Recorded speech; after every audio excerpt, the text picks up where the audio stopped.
নমস্কার বন্ধুরা, টুসি সেসেলে সবাইকে স্বাগত জানাই। আজ কুমড়ো পাতার একটা নিরামিষ ভর্তা রেসিপি আপনাদের সাথে শেয়ার করছি।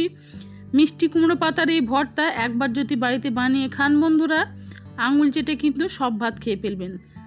ভাতের থালায় কিন্তু একটা ভাতও পড়ে থাকবে না, অসাধারণ স্বাদ হয়। অনুরোধ রইল ভিডিওটা স্কিপ করবেন না, স্কিপ না করে দেখুন কিভাবে আজকের এই নিরামিষ ভর্তাটা তৈরি করি। খেতে কিন্তু অত্যন্ত সুস্বাদু, অসাধারণ একটা রেসিপি। সঙ্গে থাকুন, দেখতে থাকুন কিভাবে আজকের এই রেসিপিটা তৈরি করি। একদম দেখুন কচি কচি কুমড়ো পাতা নিয়ে নিয়েছি। শুধু এই রেসিপিতে পাতাগুলোই ব্যবহার করতে হবে। কুমড়ো পাতাগুলোকে খুব ভালো করে আগে থেকে আমি জল পাল্টে দুবার তিনবার খুব ভালো করে দেখুন ধুয়ে নিয়েছি। এবার কুমড়ো পাতার পিছন দিকে দেখুন সুতোর মতো যে আঁশের মতো অংশটা থাকবে সেটা কিন্তু এরমভাবে তুলে ফেলে দিতে হবে। যতটা সম্ভব তুলে নেওয়া যায়। যেগুলো একদম কচি পাতা সেগুলোর মধ্যে কিন্তু ততটা নেই, যেগুলো একটু বড় পাতা সেইগুলোতে কিন্তু রয়েছে, সেগুলো কিন্তু এরমভাবে একটু তুলে ফেলে দিতে হবে। সাধারণত আমরা ভর্তা বন্ধুরা পেঁয়াজ রসুন এগুলো দিয়ে বানিয়ে থাকি, তবে আজকের এই নিরামিষ ভর্তাটা যেভাবে বানিয়েছি আমিষ ভর্তার থেকে কিন্তু কোনো অংশে স্বাদে কম নয়, দুর্দান্ত স্বাদ হয়। কিভাবে বানিয়েছি শুধু দেখুন, আশা করছি আপনাদের খুব ভালো লাগবে। কুমড়ো পাতাগুলোকে দেখুন একদম ছোট ছোট করে এরকমভাবে কেটে নিতে হবে। একটু পাতাগুলোকে রোল করে নিয়েছি, নিয়ে এরকমভাবে কেটে নিয়েছি। আমার চ্যানেলে যদি নতুন এসে থাকেন বন্ধুরা, আপনাদের কাছে অনুরোধ রইল আমার চ্যানেলটিকে সাবস্ক্রাইব করে আমার পাশে থাকার ভিডিও পাশে বেল আইকনটি প্রেস করে আমার চ্যানেলটিকে সাবস্ক্রাইব করলে আমি যে ভিডিও আপলোড করব আপনারা তার নোটিফিকেশান পেয়ে যাবেন। পুরনো বন্ধুরা তো আমার পাশেই আছেন, নতুন বন্ধুদের আমার পাশে থাকার অনুরোধ জানাই। কুমড়ো শাকটাকে আরও একবার আমি ভালো করে ধুয়ে নিয়েছি, তারপরে জল ঝরিয়ে নিয়ে এবার একটা শুকনো কড়াইতেই কুমড়ো পাতাগুলোকে দিয়ে দিয়েছি। গ্যাস ওভেনে কড়াইটা বসিয়ে দিয়ে পাতাগুলো দিয়ে পরিমাণ মতো দিয়ে দিয়েছি লবণ। শুকনো পাতাগুলোকে এরমভাবে লবণ দিয়ে উল্টে পাল্টে একটু নাড়তে হবে, তাহলে কুমড়ো পাতা থেকে কিন্তু জল ছাড়তে শুরু করবে, আর এই জলেই কিন্তু কুমড়ো পাতাটা খুব ভালোভাবে সেদ্ধ হয়ে যাবে। একবার একটু উল্টে পাল্টে নাড়িয়ে দিয়ে এটাকে ঢাকা দিয়ে প্রায় 10 মিনিটের জন্য রেখে দিয়েছি। দেখুন কুমড়ো পাতা কিন্তু খুব ভালোভাবে নরম হয়ে গেছে, আর পাতা থেকে কতটা জল বেরিয়েছে। এই জলটা কিন্তু ফেলবো না, জলটাকে এরমভাবে নাড়তে নাড়তে একটু শুকিয়ে নেব, কারণ যেহেতু আমি পাতার মধ্যে লবণ দিয়েছি আলাদাভাবে কিন্তু আর এই রেসিপিতে লবণ ব্যবহার করব না। এই পাতার জলটা শুকিয়ে নিলে কুমড়োর যে সুন্দর একটা ফ্লেভার আছে কুমড়ো পাতার সেটা কিন্তু থাকবে। পাতাটাকে বেশ শুকনো করে তুলে নিয়েছি। এবার ওই কড়াইয়ে দিলাম 1/2 টিস্পুন মতো কালো জিরে, সেই সঙ্গে দিয়ে দিচ্ছি এখানে 4 টুকরো আদা, প্রায় 1 ইঞ্চি আদা ছোট ছোট টুকরো করে দিয়ে দিয়েছি। বেশ কয়েকটা ঝালের জন্য এখানে কাঁচা লঙ্কা দিয়েছি। শুকনো কড়াইতে এগুলোকে এবার একটু ড্রাই রোস্ট করে নিতে হবে।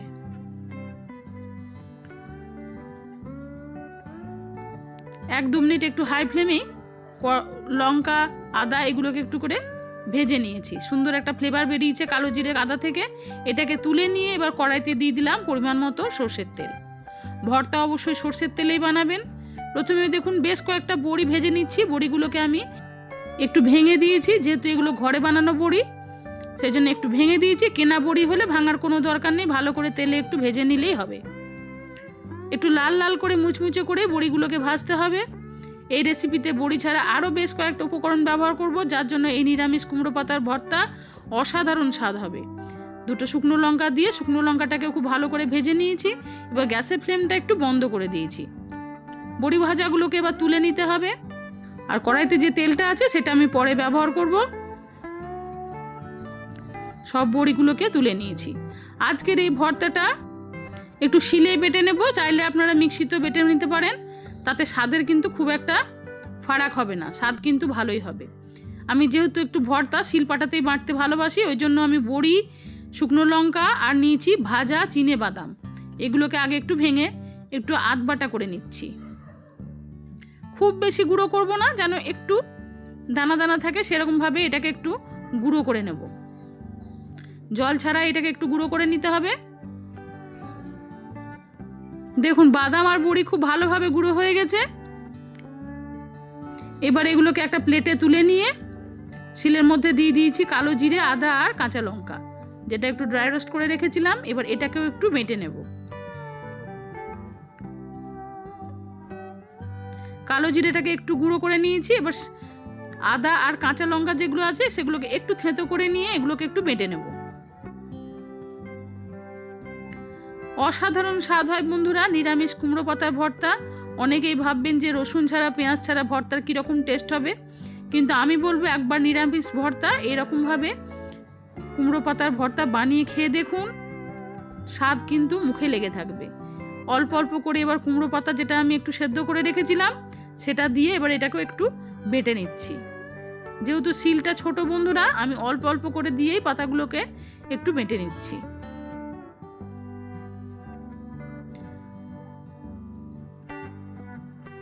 পুরো পাতাটাকে দেখুন আমি দুবারে তিনবারে খুব ভালো করে বেটে নিয়েছি।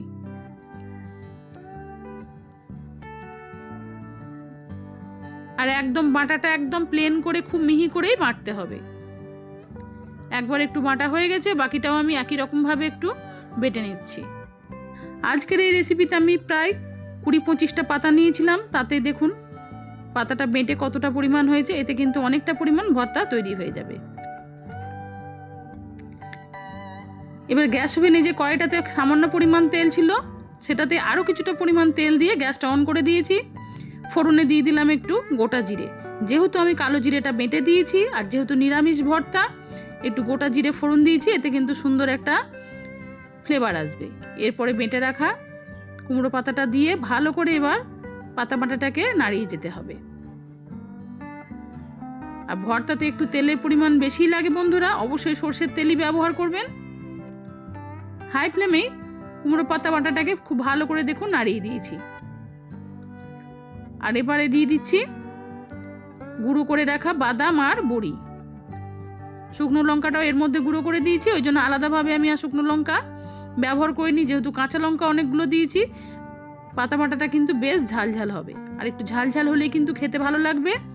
এবারে দিয়ে দিচ্ছি একটু লেবুর রস। একটা লেবুর একটু কিছুটা অংশ কেটে আমি একটু লেবুর রস দিয়ে দিয়েছি পরিমাণ মতো। দুর্দান্ত স্বাদ হবে। গ্যাসের ফ্লেমটা হাই করে দিয়ে আরও একবার এটাকে ভালো করে নাড়িয়ে দিয়েছি দেখুন। এবার নাড়তে নাড়তে কিন্তু এটা একদম শুকনো শুকনো হয়ে যাবে। নিরামিষ কুমড়ো পাতার ভর্তা রেসিপি সম্পূর্ণ তৈরি। দেখুন কড়াই থেকে ছেড়ে আসছে, ভর্তাটা কিন্তু তৈরি হয়ে গেছে। এরপরে এটাকে একটা প্লেটে তুলে নিয়েছি, একদম গরম গরম দেখুন প্লেটের মধ্যেই তুলে নিচ্ছি। আজকের এই রেসিপিটা আপনাদের কেমন লাগলো অবশ্যই আমাকে কমেন্টে জানাবেন।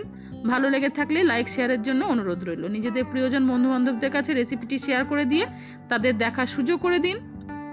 কিছুটা বড়ি আর বাদাম যেটা গুঁড়ো করে রেখেছিলাম সেটা একটু ওপর থেকে ছড়িয়ে দিয়েছি, আর সেই সঙ্গে দিয়ে দেবো বেশ খানিকটা একটু কাঁচা সর্ষের তেল। তারপর এটাকে আরও একবার ভালো করে মেখে নেব। পরিবেশনের আগে এটা অবশ্যই একটু ব্যবহার করবেন কাঁচা সর্ষের তেল, তাহলে কিন্তু ফ্লেভারটা বেশ ঝাঁঝালো হবে, খেতে কিন্তু দারুণ লাগবে। চাইলে দুটো শুকনো লঙ্কা আরও একটু ভেজে এর মধ্যে একটু মেখে নিতে পারেন। দেখুন দেখতে কতটা লোভনীয় হয়েছে, তাহলে ঝটপট বাড়িতে বানিয়ে ফেলুন এরকম নিরামিষ কুমড়ো পাতার ভর্তা রেসিপি। আজ আসি বন্ধুরা, ফিরে আসবো অন্যদিন অন্য কোনো নতুন পর্বে নতুন কোনো রেসিপির সাথে। সবাই ভালো থাকুন, সুস্থ থাকুন, নমস্কার।